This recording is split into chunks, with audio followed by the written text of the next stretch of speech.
ప్రతి అధ్యాయంలో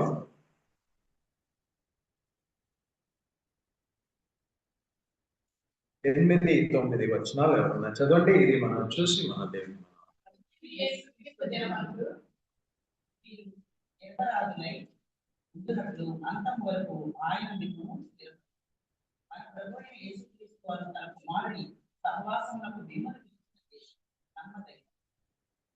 ఇక్కడ చదివిన భాగంలో కొన్ని విషయాలు మనం చూస్తున్నాం. దేవుడు నమ్మదగిన దేవుడు అనే మనం చూస్తున్నాం.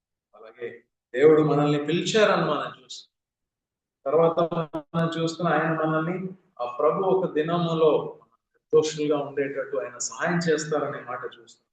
అలాగే ప్రభు వారు మనల్ని ఆయన కుమారుడితో సహవాసం కొరకు పిలుచున్నారనేది కూడా మనం చూస్తున్నాం. నిజంగానే దేవుని గొప్ప గొప్ప కృప.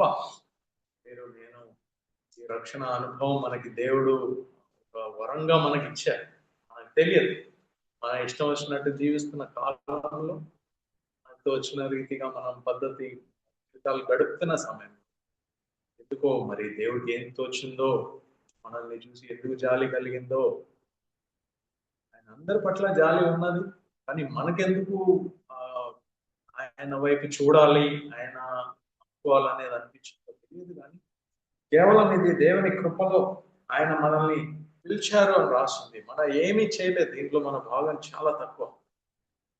యోహాను రాసిన 15వ అధ్యాయం 16 ఎవరన్నా ఒకరు తీస్తే చాలు మిగతా.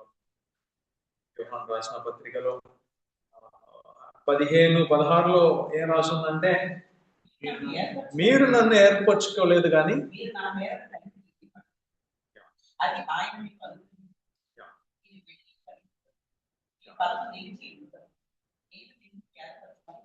అక్కడ మనం చూస్తే మీరు కాదు నన్ను చూస్ చేశాను, మీరు కాదు నన్ను ఓకే ఈ దేవుడిని మన ఈ నుంచి నమ్ముకుందాం అని చెప్పి మనం అనుకోలేదు.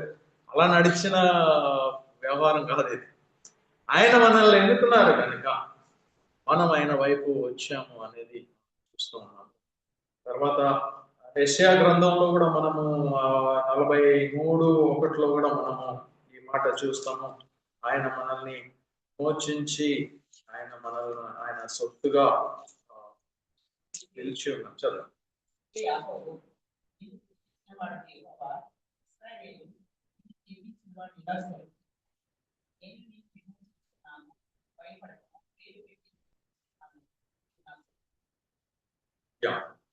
నాకు సొత్తై ఉన్నారు అనే మాట మనం చూస్తూ ఉన్నాం. ఇక్కడ ఆయన మనల్ని సృష్టించారు, భయపడొద్దు అంటున్నారు. ఆయన మనల్ని పేరు పెట్టి మనల్ని పిలిచారు. అంటే మన పేరు ఆయనకు తెలుసు, పేరు బట్టి మనల్ని పిలుస్తున్నారు. అండ్ మనం ఆయన సొత్తై ఉన్నాము అనేది. తర్వాత మనకు తెలుసు, రోమాపత్రిక 8లో మనకు తెలుసు ఎవరైతే ఆయన ముందు నియమించున్నారో. రోమాపత్రిక 8:29-30 వచనాల్లో మనం చూద్దాం. ఎవరినైతే ఆయన నియమించారో వారిని ఆయన పిలిచారు.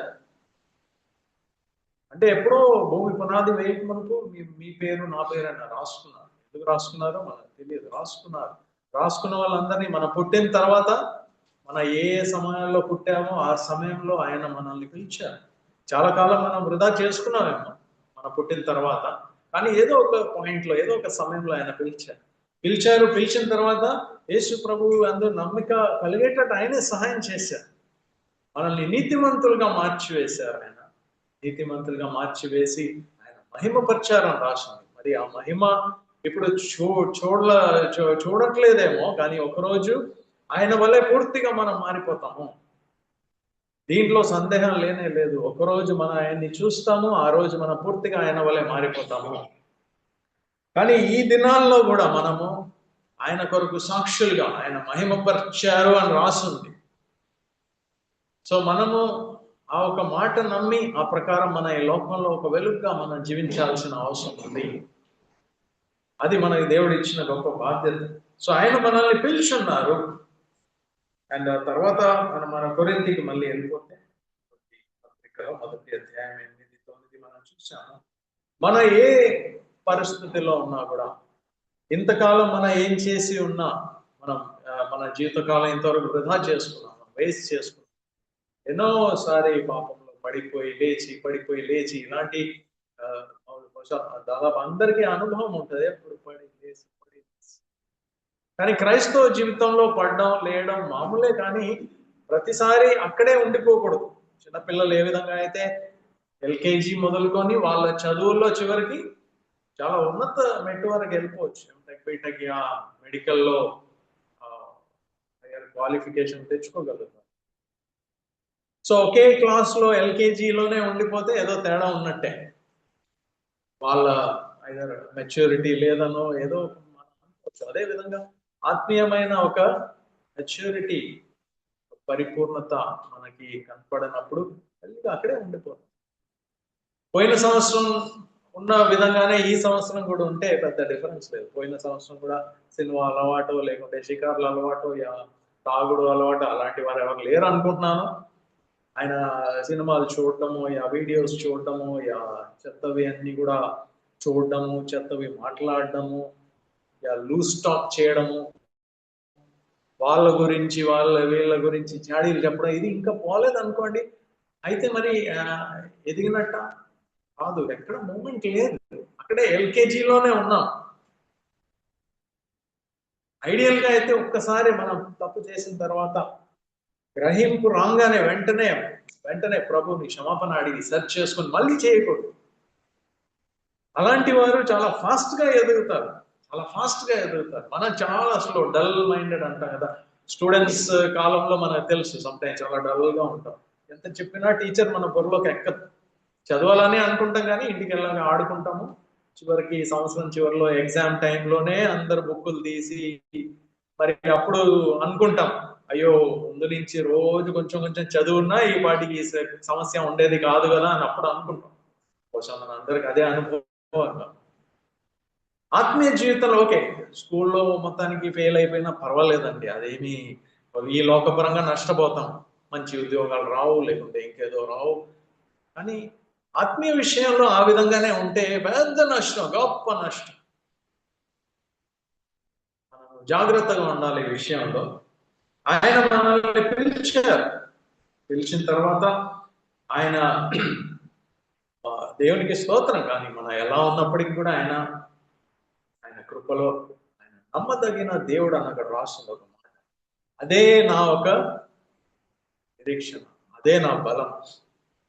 ఆయన నమ్మదగిన దేవుడు గనుక నేను ఇన్ని ఆటలు ఆడుతున్నా, ఇన్ని పనులు చేస్తూ ఉన్నా, నాకు ఒక నిరీక్షణ ఉన్నది. ఆయన నమ్మదగిన దేవుడు గనుక నాకు ఆ ధైర్యం, కాన్ఫిడెన్స్. పాపం చేసి ఉన్నామో నిజమే, మారు మనస్సు పొంది ఎప్పుడైతే పాపాలు ఒప్పుకుంటా ఆయన వెంటనే క్షమించి మనల్ని చేర్చి మనల్ని ఒక ఉన్నత మెట్లో తీసుకువెళ్ళడానికి ఇష్టపడుతూనే ఉన్నారు. మరి ఏ స్టేజ్ లో తిరిగినా కూడా, మీరు 80 సంవత్సరాలు జీవితకాలం వృధా చేసుకున్నా కూడా ఈజ్ స్టిల్ రెడీ. అప్పుడు కూడా ఈ సంవత్సరం కూడా ఈజ్ రెడీ. ఎన్ని సంవత్సరాలు మన వస్తాను రాను అని చెప్పి రాకుండా ఉన్నా, ఎప్పుడైతే ఆయన దగ్గర వస్తారో the day you come to him, ఆ రోజు నుంచి మన జీవితం ఆయన టర్న్ చేయడానికి రెడీగా ఉన్నారు. మరి నేనైతే అలా చేయను. నన్ను ఎవరన్నా ఓకే మీతో నేను ఎప్పుడు ఉంటానని చెప్పి వాగ్దానం చేసి నన్ను మోసం చేశారు అనుకోండి, బహుశా ఒక్కసారి 2 సార్లునే ఇంకా వాళ్ళ దగ్గరికి మళ్ళీ వెళ్ళాం, వాళ్ళని నమ్మకం అసలు. ఎందుకంటే నా బాబు వీళ్ళని నమ్మి ఉపయోగం లేదు అనుకుంటాను. కానీ దేవుడు ఎందుకో అలా అనుకోరండి, ఎందుకో మరి తెలియదు. ఎన్నిసారి మనము ఆటలాడి మోసం చేసినా మన ఆయన దగ్గర వెళ్ళంగానే వెంటనే ఈజ్ రెడీ. ఏదో ఎవరు రెడీ లాగా ఆయన రెడీగా ఉంటారు. ఎందుకో మరి బహుశా అది అర్థం కూడా అవ్వదు. అదే ఈ కాలంలో మనం అది గ్రహించగలిగితే మనం నిజంగానే ఆయన్ని ఆరాధన చేయగలుగుతాం. బాబోయ్ ఏం దేవుడు అండి, వాట్ ఎ గాడ్, ఇదే ఈయనే నాకు కావాలి. ఇంకా నేను నిజంగానే అనుకున్నాం మనలాంటి ఒక దేవుడు మనకు ఉండుంటే ఇంకా అయిపోయేవాళ్ళు మన పని, ఎప్పుడో మన పని అయిపోయేది. దేవుడు చాలా డిఫరెంట్ అండి, చాలా డిఫరెంట్, చాలా చాలా చాలా డిఫరెంట్. ఆయన స్వభావం అంతా కూడా మనం చదువుతూ ఉంటే దేవునికి స్తోత్రం, ఈ దేవుడు మనకున్నారు కాబట్టి బతికిపోయాం మనం. మనలాంటి ఒక దేవుడు ఉంటే ఇంకా అంతే సంగతి. నిజంగానే దేవుని కృప. ఈయన నమ్మదగిన దేవుడు అంటున్నారు. ఒకసారి తెస్సలోనికీయులకి రాసిన పత్రికలో ఒక మాట చూద్దాము. తెస్సలోనికీయులకి రాసిన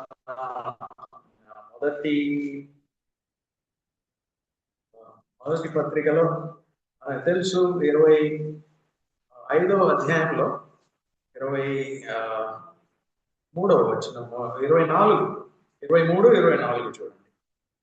సమాధానకర్తయు దేవుడే మిమ్మల్ని సంపూర్ణముగా పరిశుద్ధపరచునుగాక. మీ ఆత్మయు జీవమును శరీరమును మన ప్రభువైన యేసుక్రీస్తు రాకడయందు నిందారహితముగాను సంపూర్ణముగాను ఉండునట్లు కాపాడబడునుగాక. మిమ్మల్ని పిలుచువాడు నమ్మకమైన వాడు కనుక అలాగూ చేయండి. ఇక్కడ చూసారండి, సమాధానానికి పిలిచిన దేవుడు అంటే ఆయనకి ఎప్పుడు మనుషులతో సమాధానంగా ఉండాలనేదే ఆయన కోరిక. ఎప్పుడు కూడా మీతో ఎప్పుడు ఒక రిలేషన్షిప్ ఆయన మెయింటైన్ చేయాలనేదే ఆయన చూస్తూ ఉంటారు.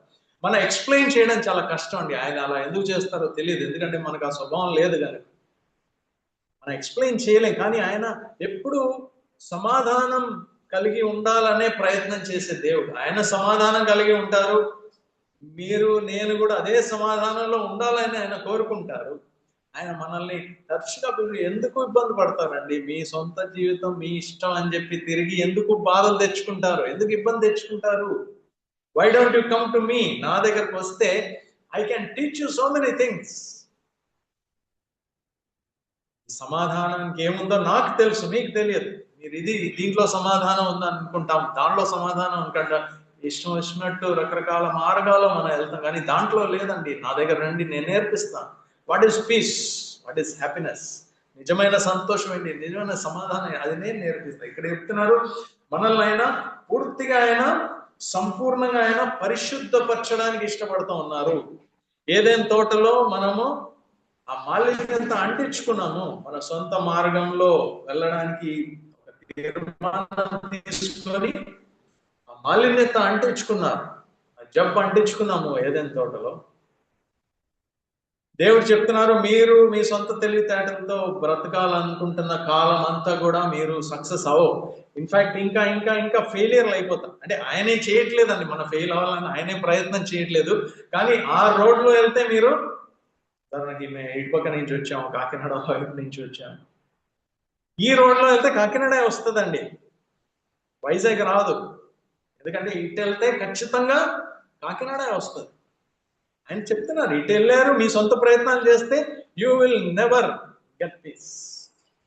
అని నేను చెప్పిన మార్గాల్లో వెళ్తే డెఫినెట్లీ ఈ రోజు నుంచే మీ ఇంట్లో సమాధానం అనేది మొదలవుతుంది. ఆయన అన్నారు, ఎంత మాలిన్యత ఉన్నా నేను మిమ్మల్ని పరిశుద్ధపరిచే దేవుడు.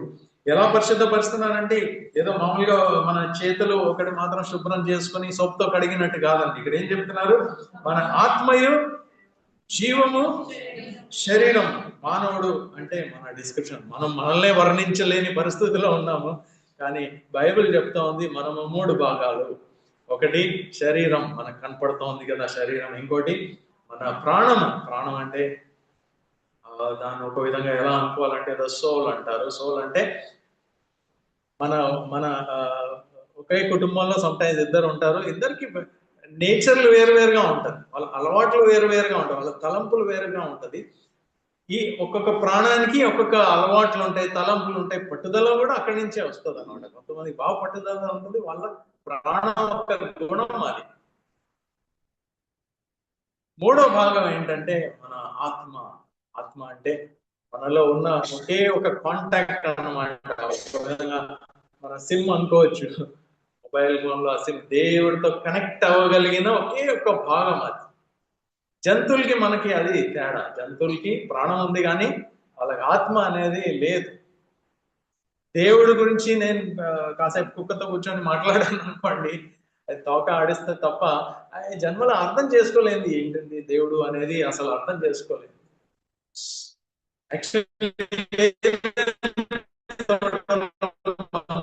పోగొట్టేసుకున్నది అదే అనమాట. మనం చూపించాం, చచ్చిపోయి బ్రతికున్నాము, లోకంలో అన్ని సంపాదించగలుగుతాం, కానీ దేవుడిని తెలుసుకోకుండానే అలా బతికేస్తాం. పర్వాలేదండి, ఏమవదు అనుకొని బ్రతుకుతాం.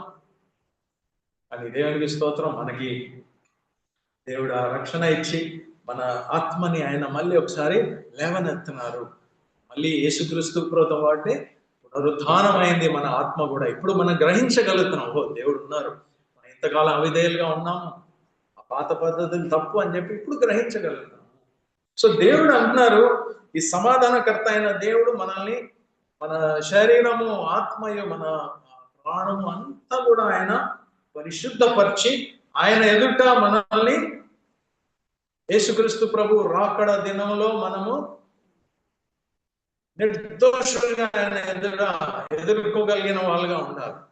సిగ్గుపడి ఎక్కడో అన్ని దాచిపెట్టాల్సిన అవి ఇవి, అయ్యో బాబా ఇది ఉంది నా దగ్గర, ఇది ఉంది, ఇలా కూర్చొని సినిమాలు చూస్తున్నాం అనుకోండి హ్యాపీగా, మొబైల్ ఆయన వచ్చారా వెంటనే స్క్రీన్ కట్టడమో, టీవీ కట్టడమో, ఆ మొబైల్ దాచి అడ్డు పెట్టేయడమో, ఇలాంటివి రాకూడదండి. ఆ భార్య మీద అరుస్తున్నారు అనుకోండి, ఆ భార్య మీ మీద అరుస్తున్నారు అనుకోండి, మీరు పిల్లల మీద కసురుకుంటున్నారు, మీ బాస్ ని తిట్టుకుంటున్నారు, మీ టీచర్ని తిట్టుకుంటున్నాం అనుకోండి, కరెక్ట్ అదే టైంలో వస్తే ఏంటండి పరిస్థితి? సిగ్గుపడిపోతాను, చిచి అనే చెప్పి వెంటనే దాచిపెట్టే వ్యవహారాలు ఏమన్నా ఉంటే ఇంకా చూసుకోండి, మనం మేబీ ఇప్పుడే సెర్చ్ చేసుకోవాల్సిన అవసరం ఉంది. ఏ క్షణమైనా ఆయన వస్తే, ఈ క్షణంలో అయితే ఎలా అయితే చర్చ్లో కూర్చొని సిద్ధంగా ఉన్నారు, దేవుని ఆరాధన చేయడానికి సిద్ధంగా వచ్చున్నారు, ఏ క్షణంలో అన్నా మనం ఆ విధంగా ఉండగలిగితేనే మనకి రక్షణ. అదర్వైజ్ తెలియదు, నాకు తెలియదు, అర్థం నాకు వివరించలేను, మనం మనకు చెప్పలేము. ఆయన అవన్నీ చేసి మనల్ని ఆయన ఎదుట నిర్దోషులుగా ఉంచుతారనే ఒక మాట రాసింది. 24వ వచనం తెస్సలోనికీయులకు అది రాసింది. ఆయన నమ్మదగిన వాడు, మిమ్మల్ని పిలిచిన ఆయన మోసగాడు కాదండి, ఏదో చెప్పేసి మర్చిపోయే వ్యవహారం కాదు. ఆయన నమ్మదగిన దేవుడు, చేస్తారు, ఆ కార్యం చేస్తారనే రాసింది. ఆయన ఇది చేసే వరకు ఆయన ఊరుకో, ఓన్లీ మనం ఆయన దగ్గర నిల్చోవాలి, అంతే చాలు, మిగతా అన్ని ఆయన చూసుకుంటారు అని రాసింది. ఇన్ఫాక్ట్ తిమోతి పత్రికలో అది రాసుంది, మన నమ్మకం లేకుండా జీవించిన ఆయన నమ్మదగిన వాడు అనేది. 2 తిమోతి 2:13 చదవండి. మనము నమ్మదగని వారమైనను ఆయన నమ్మదగిన వాడుగా ఉండను, ఆయన తన స్వభావానికి విరోధముగా ఏదీ చేయలేడు. అంటే మనం నమ్మలేని వ్యక్తులు మొదటగా మనం ఒక పని అప్పచెప్తే మనం చాలా ఆలోచించి చేస్తాము, చెయ్యాలా వద్దా, చేస్తామని చెప్తాం, కానీ తర్వాత అవసరమా అని చెప్పి ఆలోచించే రకం మనం. కానీ ఆయన దేవునికి స్తోత్రం, ఆయన అలాంటి దేవుడు కాదండి. ఆయన ఒక మాట ఇచ్చి ఆయన వెనకాల అడిగేయరండి. అబద్ధం ఆడ నేరని దేవుడు, కెనాట్ లై, ఆయన స్వభావం కాదు. మీకు ఒక మాట ఇస్తే ఆయన భాగం ఆయన చేసేస్తారు కంపల్సరీ. మనం ఎంత అటు ఇటు వంకర పనులు చేసినా కూడా ఆయన వదిలిపెట్టరండి. కానీ ఆయన మాక్సిమం ట్రై చేస్తారు. మనం ఏదో విధంగా నేను వెళ్ళిపోతానని కూర్చుంటే ఎవరైనా చేయలేరు, కానీ ఆయన లాస్ట్ వరకు ట్రై చేస్తారు. మీరు వెళ్ళిపోయినా ఆయన ట్రై చేస్తున్నారు. తప్పిపోయిన కుమారుడు వెళ్ళిపోయినప్పుడు తండ్రి వెళ్ళిపోయాడు, గొడవ వదిలిపోయింది అనుకోలేదు, వాడి కర్మ అని అనుకోలేదు, నిల్చొని చూస్తూ ఉన్నా. రోజు ఇంటికి వచ్చే దారిలో దూరం నుంచి రోజు ఏ పనులు చేస్తూ ఉన్నా వస్తాడేమో అని చూస్తే దేవుడు ఉన్నారు మనకి. నమ్మదగిన దేవుడైన ఈ దేవుడు మనల్ని పిలిచున్నారు కనుక మనం ఈ విషయంలో ఇంకా లైట్ తీసుకోకూడదు. ఇంకా గొప్ప విషయం ఏంటో తెలుసండి, మనల్ని ఆయనతో మన సహవాసం కలిగి ఉండుట ఆయనకి ఇష్టం. ఆయనతో కొద్దిసేపు గడపగలిగితే మన స్వభావం మారిపోతుంది. మన మామూలుగా మన ఫ్రెండ్స్ సర్కిల్లో అలా తిరుగుతూ చెత్త మాట్లాడుకుంటూ, ఏదో చెత్త అని చెప్పను, కొన్ని అనవసరమైన విషయాలు మాట్లాడుకుంటూ టైం పాస్ చేసి మన స్నేహితులు ఆనందం కలిగిస్తారు మనకి చాలాసార్లు. ఆ ఒక సహవాసంలో చాలా వరకు మంచివి కానీ ఉంటాయి, బట్ మనం పర్వాలేదు మంచి ఫ్రెండే కదా అని చెప్పి అవి ఇవి మాట్లాడుకుంటాం. దేవుడితో ఒక పూట గడపగలిగితే, ఆయనతో ఫిజికల్ గా మనం ఒక పూట గడపగలిగితే మళ్ళీ చెత్త జోలికి అసలు వెళ్ళామండి. అసలు మనం మామూలుగా చేసే మంచి పనులు కూడా చిచ్చి అవసరమా అనిపిస్తుంది. ఆయనతో అంత పరిశుద్ధుడు, పరిపూర్ణుడు, చాలా పరిశుద్ధుడు అని చెప్పి కొంతమంది గొప్ప భక్తులు వలె ఎవరిని దగ్గర చేర్చని టైప్ కాదండి ఆయన. ఎంత పరిశుద్ధత ఎక్కువ అంతే ఆయన మన దగ్గరికి వచ్చి పాపులతో, యేసుక్రీస్తు ప్రభు దేవుని స్వభావం ఎలా చూపించారండి? పాపులతో కూర్చొని హాయిగా కబుర్లు వేసుకుంటూ భోజనం చేసేవారు. మత్తయి ఇంట్లో భోజనం విందు పెట్టినప్పుడు హ్యాపీగా ఫ్రీగా కూర్చొని కబుర్లు వేసుకుంటూ తినేసేవాళ్ళు. వాళ్ళు ఈయన పరిశుద్ధుడు, ఆయన కూడా వాళ్ళతో కూర్చొని కబుర్లు వేసుకొని తినే వ్యక్తి. అది మన దేవుడు.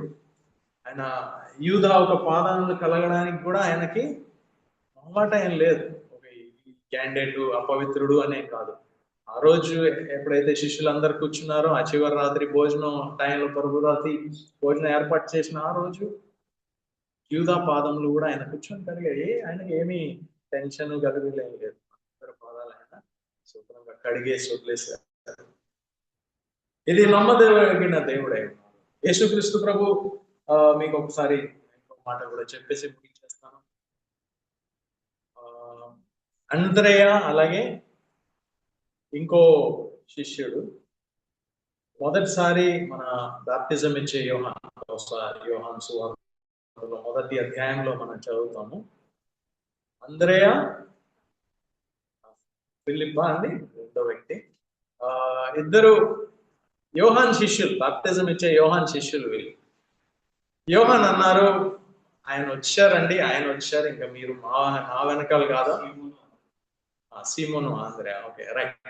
మీరు సీమోను ఉన్నారు కదా, సీమోను కాదే, ఎందుకంటే ఆంద్రేయ వచ్చిన తర్వాత సీమోన్తో చెప్పడం చెప్తారు.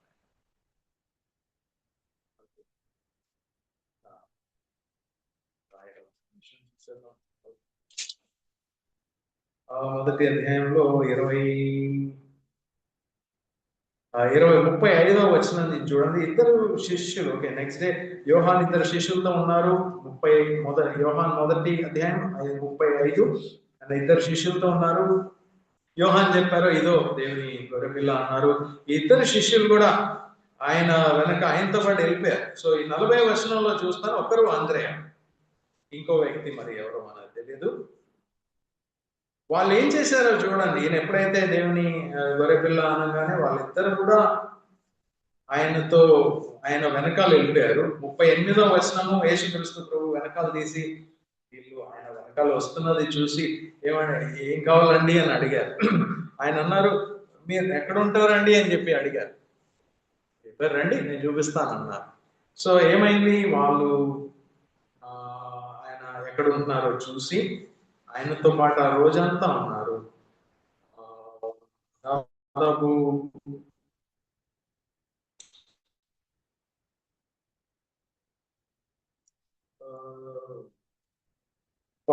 10వ గంట అనుకుంటారు, 10 o'clock పొద్దునే, సాయంకాలం వరకు కోసం ఉన్నారేమో. బై ఈవినింగ్ జస్ట్ కొద్దిసేపు మాట్లాడుకున్నారు అంతే. ఆయన తర్వాత పరిగెత్తుకుంటూ వాళ్ళు వచ్చి పరిగెత్తారో తెలియదు. అక్కడ 42వ వచనము, సారీ 40వ వచనం చూడండి. ఆయన అంద్రేయ ఎవరు సహోదరుడు అండి? సీమోన్ పేతురు సహోదరుడు. ఫస్ట్ సీమోన్ పేతురు గారిని పట్టుకొని ఏమన్నారో తెలుసండి, మేము మెస్సే అని. ఎక్కడి నుంచి వచ్చిందండి? ఎలా తెలుసుకున్నారండి? ఆయన కూర్చొని వాళ్ళ క్లాస్ చెప్పుంటారు అనుకుంటున్నారా?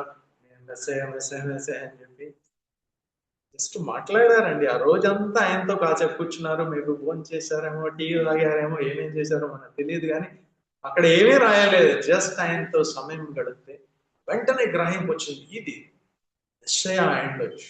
అంటే ఎంత పెద్ద ఆలోచన అంటే, ఎవరిని మెస్సే అనుకోరు కదా మామూలుగా, అన్లెస్ ఎక్స్ట్రాడినరీ ఏదో వాళ్ళకు కనపడితే తప్ప. ఈ దినము మనం ఆరాధన చేసే సమయంలో జ్ఞాపకం పెట్టుకున్నాము ఆ చదివిన వచనాలు. ఆయన మనల్ని పిలిచిన ఆయన నమ్మదగిన దేవుడు. ఆయన దేనికి పిలిచారండి? పిలిచి ఆయన వదిలిపెట్టే దేవుడు కాదు. ఆ పని అయిపోగొడతారు. ఎందుకైతే మనల్ని పిలిచారో అది ఖచ్చితంగా ఆయన చేస్తారు. ఆయన మనల్ని ఆయన కుమారుతో అటాచ్ చేయడానికి చూస్తున్నారు, ఆయనతో సహవాసం చేయడానికి. నేను ఆ కుమారుతో కలిగిన సహవాసంలో ఉన్నాం. మీరు నేను బ్రదర్స్ సిస్టర్స్. ఎందుకండి? ఆయన కుమారునిలో ఉన్నాం కనుక. ఇన్ క్రైస్ట్, క్రీస్తులో ఉన్నాం కనుక మన అందరం కలిపి ఒక ఫ్యామిలీ అయి ఉన్నాము. ఏ విధంగా అయితే దేవుడు మనల్ని ప్రేమిస్తున్నారు, మనము ఒకరినొకరు ప్రేమించాలి. అదొకటే రుజువు, మనం ఆ శరీరంలో ఆయనలో ఒక భాగమై ఉన్నాం. ఒకటే ఒక ప్రూఫ్. మీరు ఎన్ని ప్రసంగాలు చేస్తారని కాదు, ఎన్ని గంటలు ప్రార్థన చేస్తున్నారని కాదు, బైబిల్ మొత్తం ఇటు నుంచి అటు చెప్పగలుగుతారు అనేది కానే కాదు. చర్చ్కి రెగ్యులర్ గా వస్తారనే విషయం కూడా కాదు. మీరు ఒకరినొకరు ఆయనతో సహవాసం కలిగిన వాళ్ళు మన అందరూ ఒకరినొకరు ప్రేమించి ఫెలోషిప్, ఒకరికొకరు ప్రాణం పెట్టడానికి కూడా వెనకాడని వారుగా మనం ఉంటే అప్పుడు దట్ ఇస్ ప్రూఫ్. సో దేవుడు అయితే ఆయన పాటు చేయడానికి రెడీగా ఉన్నారు.